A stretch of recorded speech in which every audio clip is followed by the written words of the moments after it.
যুক্ত থাকুন, সঙ্গে থাকুন, দেখতে থাকুন কলকাতা নিউজ 19।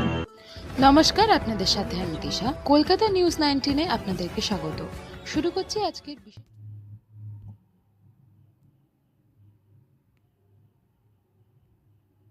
গত 19শে এপ্রিল দমদম বিধানসভার মনোনীত বিজেপি প্রার্থী আইনজীবী অরিজিৎ বক্সি সমর্থনে বিশাল বর্ণাঢ্য শোভাযাত্রা বের হয় দুর্গানগর পাওয়ার হাউস থেকে দমদম সেন্ট্রাল জেল ময়দান পর্যন্ত। এই বর্ণাঢ্য বিশাল মিছিল বহু লোকের সমাগম দেখা যায়। মিছিলে একটাই বক্তব্য সবার মুখে, বাংলায় পরিবর্তন চায়।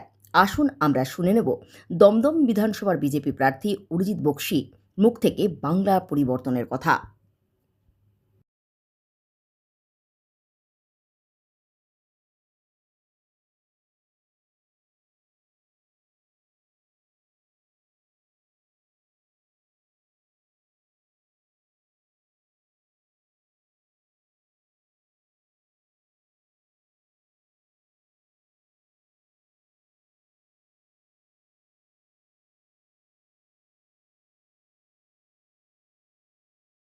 বিধানসভা ভারতীয় জনতা পার্টির প্রার্থী বিশিষ্ট আইনজীবী এলাকার সুপরিচিত অরিজিৎ বক্সি মহাশয় আপনাদের বাড়ি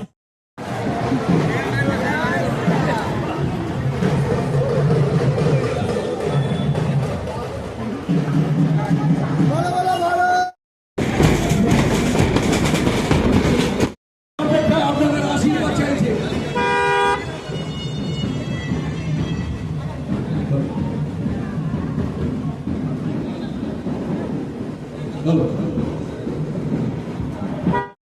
আমাদের আজকের শুভ দিনে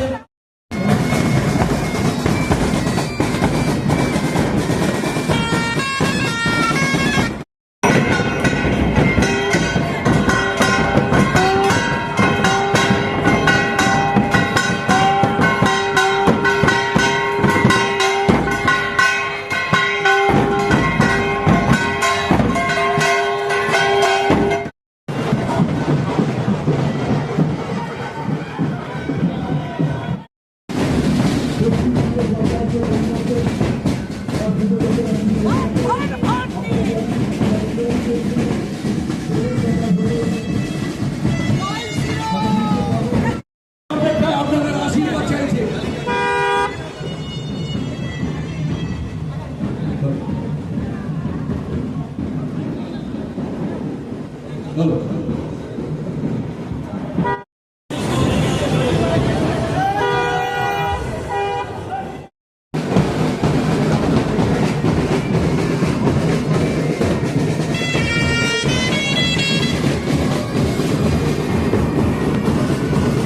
পশ্চিমবঙ্গের যে ঐতিহ্য আছে সেটা ফেরত চাইছে। আজকে দমদম উত্তর 13 বছরের একটা মেয়েকে তৃণমূলের গুন্ডা করা ধর্ষণ করেছে 13 বছরে। তো যেই মহিলা একটা মুখ্যমন্ত্রী এই রাজ্যের মধ্যে লাগাতার ধর্ষণের আগ পর্যন্ত সাজা হয় না, ল অ্যান্ড অর্ডার নেই। মানুষ আইন চাইছে, শাসন চাইছে, এডুকেশন চাইছে আর ডেভেলপমেন্ট চাইছে। তার জন্য আজকে জনজোয়ার নেমেছে। আমাদের ক্যান্ডিডেট যে অরিজিৎ বাবু এখানকার প্রথম কোন স্থানীয়, এখানকারই তার জন্য এই দমদম মধ্যেই বহু বছর পর এই স্থানীয় একটা ক্যান্ডিডেট হলো। আর যেভাবে আমি জনজোয়ার দেখলাম, মানুষ ওনাকে চেনে, প্রত্যেকে ওকে অঙ্গুলি দিয়ে দিচ্ছে, উনি বলছে ওনার মাসি, ওনার পিসি, ওনার সবকিছু। মানুষের মধ্যে একটা উচ্ছ্বাস যে আজকে আমার একটা ছেলে, ঘরের ছেলে প্রার্থী হয়েছে। তার উপরে মমতা বন্দ্যোপাধ্যায়ের অত্যাচার এবং এখানের যে এমএলএ, উনি তো মিনিস্টার, ওনার প্রকৃতি পশ্চিমবঙ্গের মানুষ জানে, দমদমের মানুষ জানে। মানুষ দমদমের ডেভেলপমেন্ট চাইছে, ড্রেন চাইছে, দমদমের রোড চাইছে, ইনফ্রাস্ট্রাকচার চাইছে। আর তারই সারা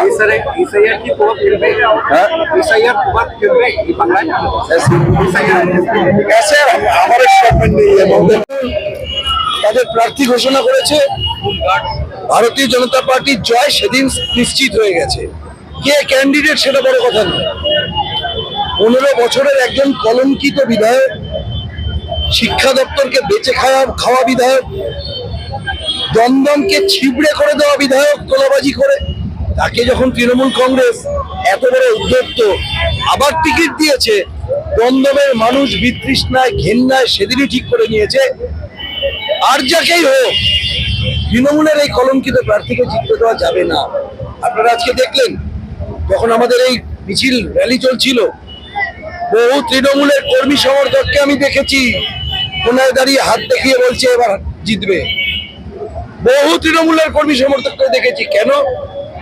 তাদের মন ভালো নেই তো, তাদের লজ্জা লাগছে। আজকে প্রাপ্ত বসু হুকুমবাজি করে কি বলছে ইলেকশনের পর বুথ ওয়াইজ যেটা নেব আইপ্যাকের কাছে পাঠাবো, যারা লিড দেবে তাদের কাউন্সিলর বানাবো। এগুলো কি? এগুলো তো থ্রেট, এটা হুমকি। যে লোকটা নিজের দলের কর্মীকে আপন করতে পারলো না, হুমকি দিতে হয়, সে দমদমের মানুষকে আপন করবে? দমদমের মানুষ বোকা নয়। তাই তৃণমূল এখানে এবার রিজেক্টেড, কারণ তৃণমূলের প্রার্থী রিজেক্টেড। বেসিক যেটা সবচেয়ে মারাত্মক সমস্যা সেটা হচ্ছে বছরে 4 মাস অলমোস্ট ওয়াটার লকড, জলে ডুবে থাকে 80% জায়গা। 15 বছর আগে এই বিধায়ক, তৃণমূলের বিধায়ক কথা দিয়েছিল যে দমদমের জমা জলের সমস্যা উনি মেটাবেন। বলেছিল দমদমের জল বাগজোলা খালে পাস করিয়ে দেবেন, সেখান থেকে জলটা বেরিয়ে যাবে, দমদম শুকনো থাকবে। যেটা দেখা গেছে বৃষ্টি হলে বাগজোলা খালের নোংরা জল দমদমে ঢুকে দমদম ডুবিয়ে দেয়। অর্থাৎ সম্পূর্ণ একটা মিথ্যের বেশাতি তিনি দমদমের মানুষের সাথে কারবার করেছেন। দ্বিতীয় যেটা দমদমের সমস্যা সেটা হচ্ছে পথঘাটের বেহাল দশা।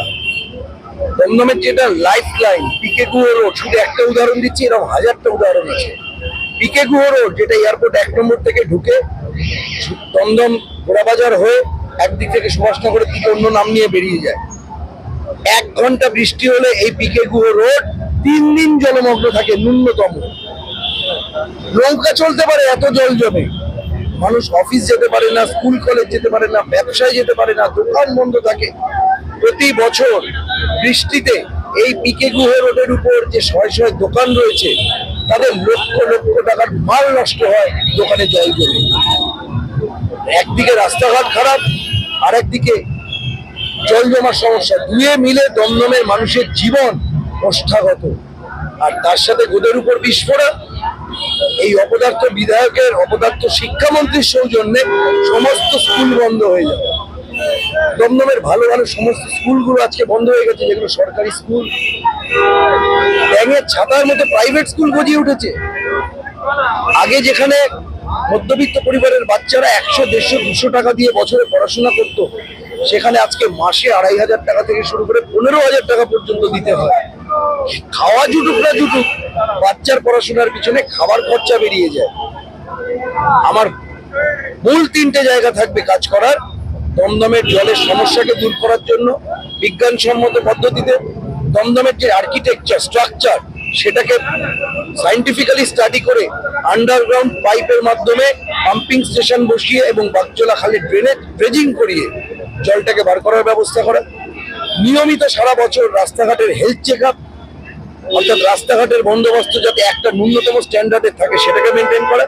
এবং তৃতীয়, যে ভালো ভালো স্কুলগুলো আজকে বন্ধ হয়ে গেছে, যদি পিপিপি মডেলে, পাবলিক প্রাইভেট পার্টনারশিপ মডেলে সেগুলোকে রিভাইভ করা যায়, যদি নতুন কারিকুলাম, সায়েন্টিফিক নতুন কারিকুলাম, সময়োপযোগী কারিকুলাম সেখানে চালু করা যায়, ইংলিশ মিডিয়ামে পরিণত করা যায়, তাহলে স্কুলগুলো আবার বেঁচে উঠবে।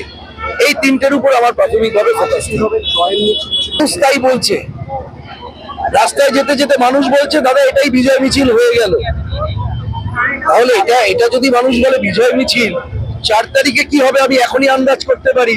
4 তারিখে দমদমে ঘরে কোনো মানুষ থাকবে না, মানুষ বেরিয়ে মিছিল করবে। এই অপদার্থ বিধায়ককে তাড়ানোর আনন্দে দমদমের মানুষ রাস্তায় নেমে মিছিল করবে, আনন্দ করবে, গেরুয়া আবির খেলা হবে।